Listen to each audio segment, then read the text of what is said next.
Yewe ingane zawethu impela sibona lapha nokusise silandisela ukusuka nokuhlala kodaba lokuboshwa kababa wakhe njengoba ke waboshiswa ke umakhulu wakhe ke ozala ubaba wakhe njengoba ke wamsola ngokunukubeza ngocansi umzukulu wakhe oneminyaka ewu10 ngonyaka ka2010 bafowethu impela ke manje nakusisi uveza ukuthi ke umakhulu ke manje nake usesimeni ke simaxongo njengoba ke impela ke esingasaphilile kahle njengoba neminyaka ke isihambile njengoba ke manje nake secela kuxolo ethi cha impela ke umzukulu wakhe ke ke anukubezwe ngokucansi manje nake usedinga ukuthi ke impela kaxhunyaniswe nayo ke indodana yakhe ke acela uxolo bafowethu impela ke loludaba ke lobhlungu kakhulu njengoba ke kuveza ukuthi ke nayo osola ke ngokuba umgilo kulona leli cala impela ke wavesana ke wahamba ke wemuka ke ekhaya njengoba ke engazi ukuthi ke washona kuphi bafowethu ke ngaphandle basikhuluma kakhulu ngicela banginishiyela yona le video ke ekasisi ke lapho ke elandisa kabanzi ngalo ke lolu daba ake nizwele.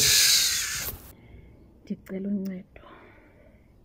uncediswa nini ngolwazi abantu abanolwazi cela beze kum bazongincedisa uba mandenze njani.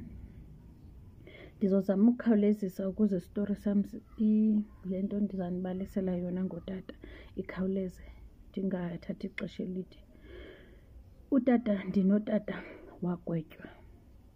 wagwetywa 30 years egwetyelwa irape. Kwathiwa urape umntwana ona-10 years.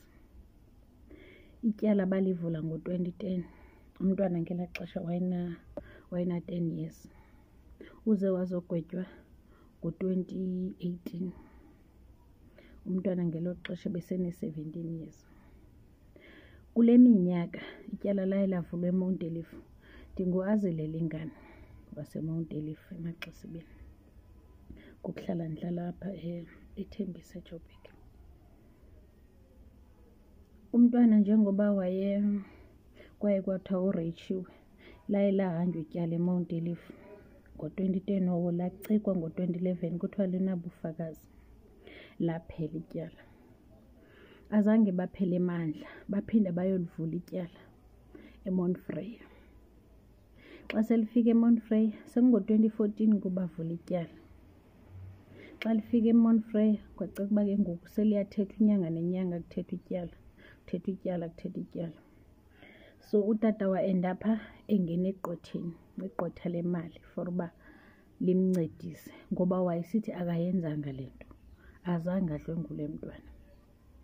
Umntwana wayehlala ekhaya wayembolekiwe for laa nto ukuthi xa usemakhaya kube khona unomntwana omncinci umfuna umntwana ozozokuncedisa mhlawumbi umane ebeleka umthume esitolo.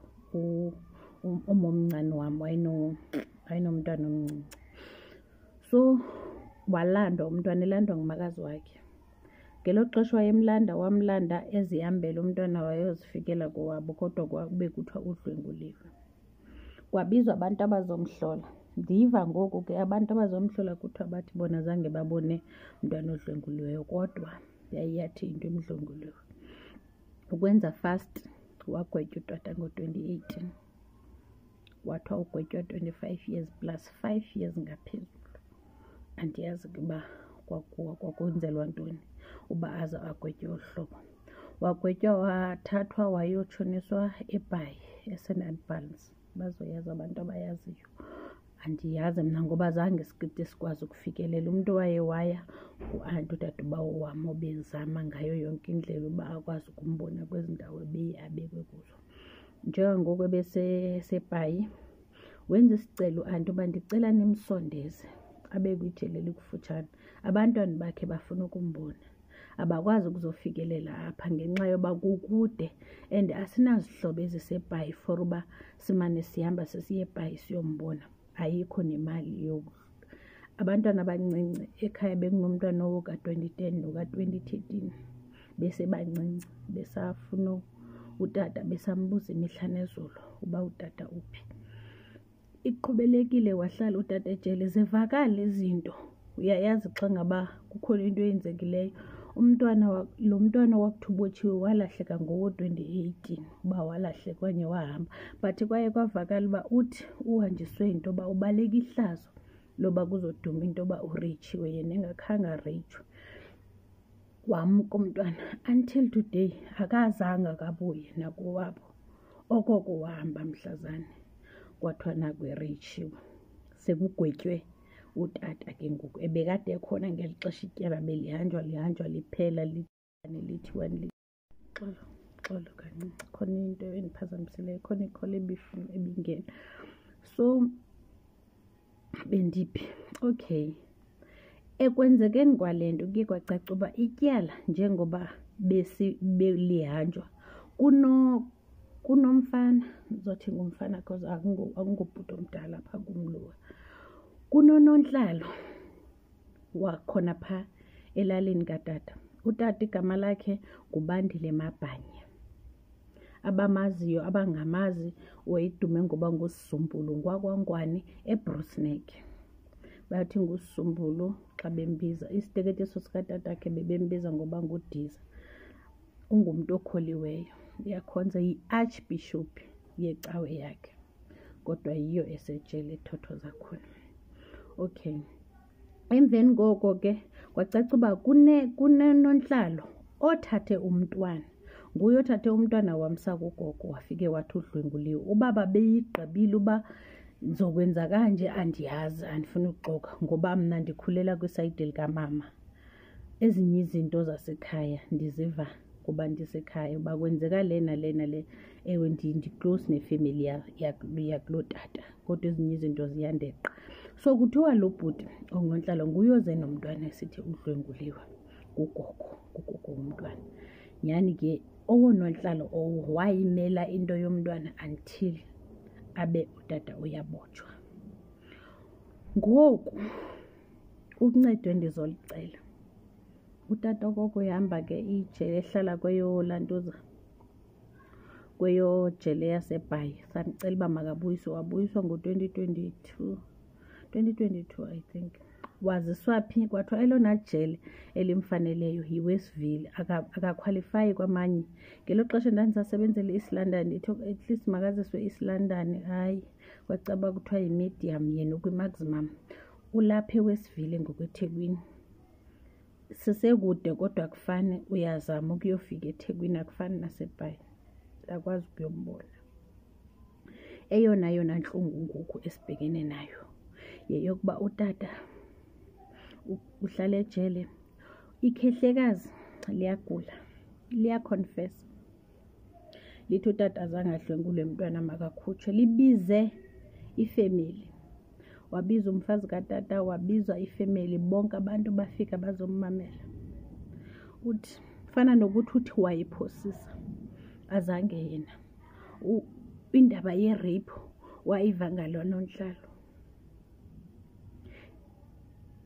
Uthetha konke ndixoleleni ndiyaxolisa.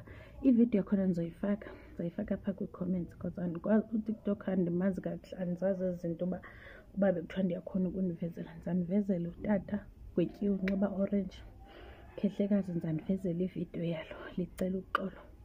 Eyona nto enzima ngoku ngamapolisa. Umthetho uyasifeyila akho nto efuna ukusinceda ngayo. Emapoliseni kuyiwe thetha ngento yangoku nge-7 kaJulayi andithethi ngento yakudala econfess umagogo. Kuyiwe emapoliseni athi amapolisa into enjena inzima angeke wona akwazi ukuyithetha. Ikhehlekazi malizizele. Phofu ndithetha ngekhehlekazi nelilele phaa phantsi eselisukuma nesponge elithi lona lifuna ukukhulula indlela yalo ibentle. Njengoba licela uxolo likhulula indlela yalo nomntwana okoko wahamba alimazi uba uphi. Njengoba lona liyikhulule yalo indlela owam utata usabotshiwe. Okay, the following day kwacaca uba u-Anto yena mntu ohamba elityala akekho ngala mina bizi labantu. Kwafika kwenziwa ileta neleta ndizanifakela ibubungqina bomntwana kalamakhulu ongisindiswa owabhala phantsi kumakhulu uMabhobhiya. Ungumakhulu uMabhobhiya wakwaMeyiwa khona iphepheni sephepheni ngaphezulu elofu. Nguye osayinileyo umntanakhe uba umama uthi kulaa leta yasiwe epolice station ngathi bona khona into abanoyenza ngale nto. Ngoku u-anti xa ke siya yena wafika wenza ividiyo yezi zinto azithethayo. Phofu ucele kuba ndicela ukumvidolayiza because lo mntu akekho sesimeni esirayithi. Andiyazi uba kungenzeka ntoni sibe i-information singayithathanga yonke. Bamvidolayiza ngemvume yakhe umntanakhe ongisindiswa lo waye wayolanda umntwana. Kuthiwa ke yena wathi mebuzwa umntwana bezihambele uba ungakwazi kanjani umntwana one-10 years azihambele edlwenguliwe. Wathi yena hayi umntwana wayezihambela zange ambeleke. Ngoku amapolisa ayayibona ividiyo. Sacinga uba okanye hayi amapolisa akafuni kusincedisa. Saya kuma-station commander.